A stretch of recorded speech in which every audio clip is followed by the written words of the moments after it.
तो फ्रेंड्स, आप सभी कैसे हैं। उम्मीद है कि आप लोग अच्छे होंगे।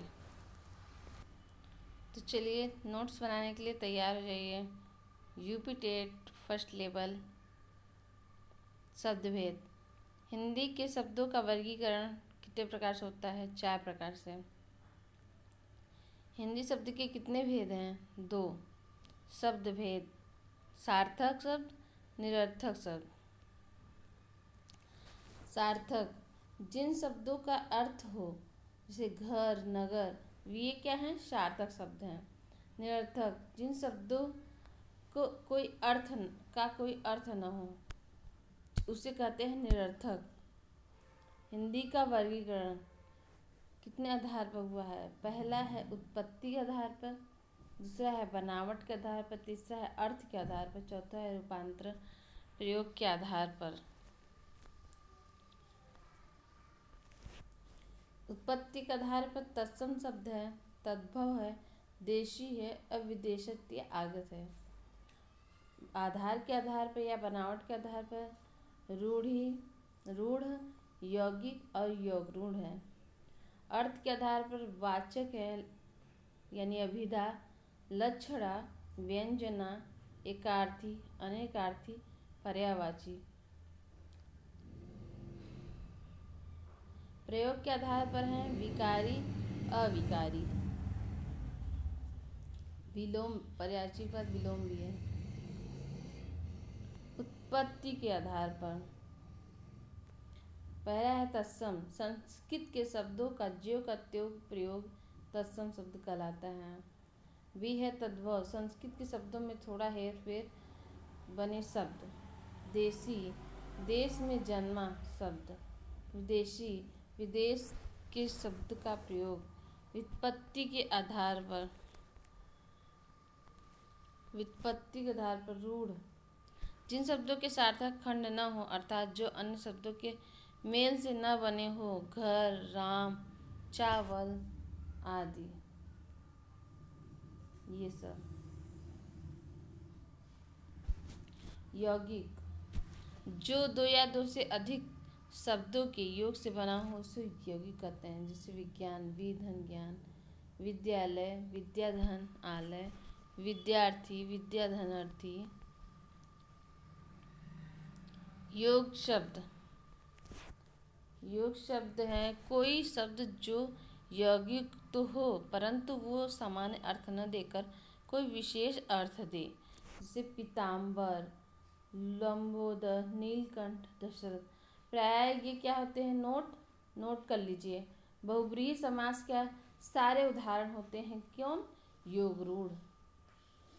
आपसे एग्जाम में पूछा जा सकता है कि लंबोदर कौन सा शब्द है? शब्द होगा योगरूढ़ है, लेकिन समास कौन सा होगा? बहुब्रीहि समास। अर्थ के आधार पर अभिधा या वाचक: जिस शब्द का सीधा साधा अर्थ लिया जाए, अर्थात जो शब्द का अर्थ वही समझा जाए, जैसे घर, नगर, सड़क, राम, मोहन। बी लाक्षणिक या लक्षणा: वे शब्द जिनका सीधा अर्थ न लेकर किसी कारणवश दूसरा अर्थ मिल जाए, उसे कहते हैं लक्षणा। जैसे यहाँ गधे शब्द, या जैसे है किसी मूर्ख को हम कहें कि तुम निरे गधे हो, तो क्या होगा? तो यहाँ गधे शब्द का अर्थ जानवर न लेकर गधे के समान मूर्ख समझा जाता है, अर्थात गधा शब्द यहाँ लक्षणा है। दूसरा है व्यंजना: ऐसे शब्द जिनका न तो वाचक और न ही लक्षण अर्थ लिया जाए, उन्हें व्यंजना कहते हैं। व्यंजना दोनों से भिन्न होते हैं। व्यंजना क्या होते हैं? ऐसे शब्द जिनका न तो वाचक और अर्थात व्यंजना दोनों से भिन्न होते हैं। जैसे कोई चोर अपने साथी से कहे कि रात कितनी अंधेरी है, तो यह कहने का तात्पर्य है कि यहाँ रात की विशेषता नहीं बताई जा रही, बल्कि कहा जा रहा है कि चोरी के लायक शानदार रात है। नोट: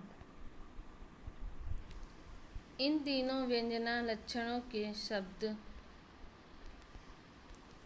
शक्ति भी कहते हैं, अर्थात इन्हें शब्द शक्ति कहा जाता है। कुछ अन्य भी अर्थ के आधार पर हैं। एकार्थी, जिन शब्दों का केवल एक अर्थ हो। अनेकार्थी, जिन शब्दों के एक से अधिक अर्थ हो। पर्यायवाची, जो समान अर्थ देते हैं। विपर्यार्थक, जो उल्टा यानी विपरीत अर्थ देते हैं। रूपांतरण के आधार पर, पहला विकारी, दूसरा है अविकारी। विकारी शब्द है संज्ञा, लिंग, वचन के आधार पर मूल शब्द का रूपांतरण हो। अविकारी में संज्ञा, लिंग, कारक, वचन के आधार पर कोई भी परिवर्तन न हो। विकारी शब्द के भेद: विकारी की संज्ञा, सर्वनाम, क्रिया, विशेषण, ये विकारी शब्द के भेद हैं। अविकारी के हैं क्रिया विशेषण, संबंध बोधक, समुच्चय बोधक, विस्मयादि बोधक। ये चारों अव्यय शब्द के भेद हैं, अर्थात अव्यय शब्द अविकारी ही होता है। विकारी शब्द: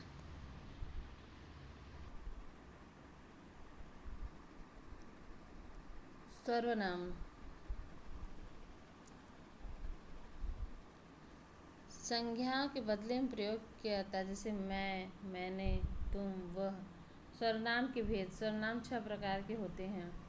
पहला है पुरुषवाचक सर्वनाम, जो स्त्री पुरुष के नाम के बदले में आए। ये 3 प्रकार के होते हैं।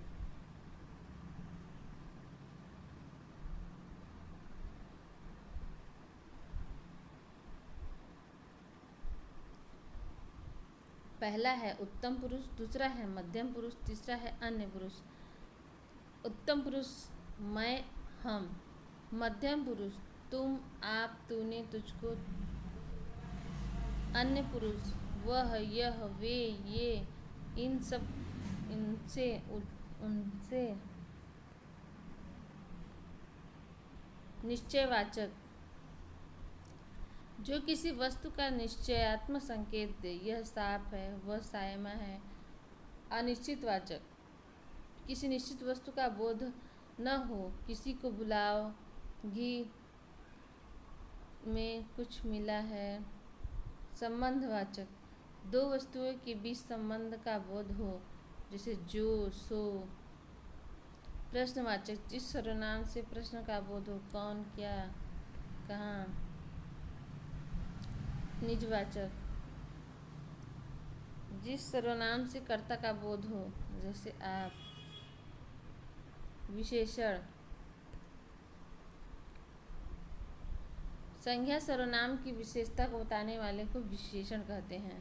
विशेषण और विशेष्य, जो शब्द विशेषता बताए वे विशेषण हैं, जिसकी विशेषता बताई जाए वे विशेष्य हैं। जैसे गोरी नेहा हंसती है, तो ये विशेषण क्या है? गोरी है। विशेष्य क्या है? नेहा है। विशेषण के भेद: विशेषण के कितने भेद होते हैं? 4 प्रकार के। पहला सर्वनामी या संकेतवाचक विशेषण, जो सर्वनाम शब्द विशेषण की तरह प्रयुक्त हो, जैसे यह घर मेरा है, वह किताब फटी है। गुणवाचक विशेषण: गुणवाचक, जो शब्द संज्ञा सर्वनाम के गुण, धर्म, आकार, रंग, दशा का बोध कराए।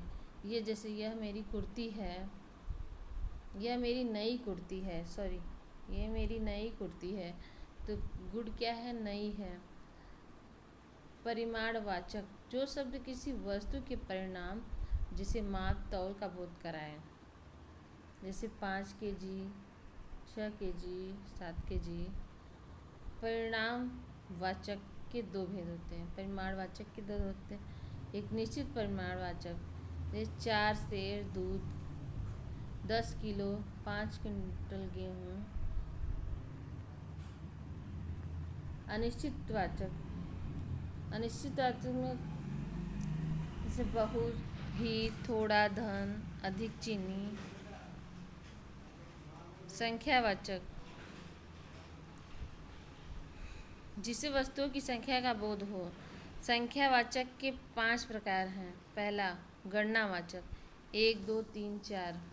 क्रमवाचक, पहला दूसरा तीसरा चौथा। आवृत्तिवाचक, 3 गुना 4 गुना 5 गुना। समूहवाचक, 4 8 7 9। प्रत्येकवाचक, हर एक बोध व्यक्ति, प्रत्येक व्यक्ति का बोध हुआ है जहाँ। प्रविशेषण, एग्जाम में बहुत पूछा जाता है। प्रविशेषण, विशेषण, विशेष। ध्यान दीजिए आप लोग। प्रविशेषण, जो शब्द विशेषण की भी विशेषता बताए। वह बहुत तेज दौड़ता है। सीता अत्यंत सुंदर है। ये क्या कर रहा है? विशेषण की भी विशेषता बता रहा है। सीता सुंदर तो है लेकिन अत्यंत सुंदर है। विशेषण विधेय विशेषण, जैसे ये काला घोड़ा दौड़ा। विशेषण क्या है? काला। घोड़ा क्या है? विशेष। जब विशेषण विशेष से पहले आए तो वहाँ विशेष से विशेषण होगा। यह जगह सुनसान पड़ी है। तो सुनी क्या है? विशेषण। जगह क्या है? विशेष है।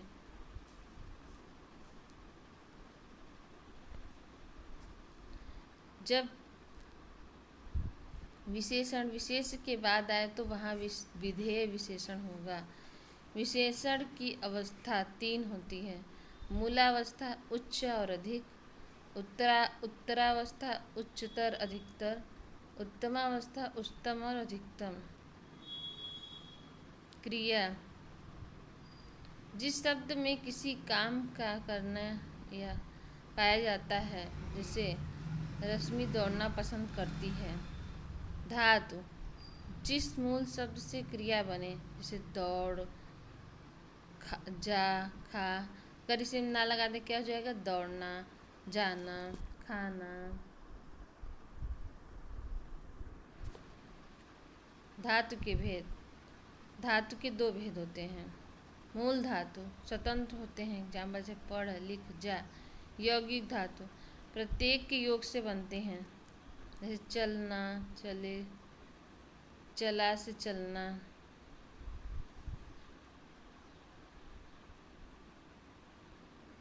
प्रेरणार्थक क्रिया, उठवाना, सुलवाना, सुलाना, आना, ये धातु में लगा रहेगा। यौगिक क्रिया, 2 या 2 से अधिक धातुओं के संयोग से प्रत्यय लगने से बनते हैं, जैसे चलना, रोना, धोना। नाम धातु, जो धातु संज्ञा विशेषण से बने होते हैं, जैसे हथियाना, गरमाना। क्रिया से पता चले कि कर्ता स्वयं न करके दूसरे से कार्य करवाए तो वो क्या होती है? प्रेरणार्थक होती है। फ्रेंड्स, आज के लिए इतना ही। Thanks for watching my video.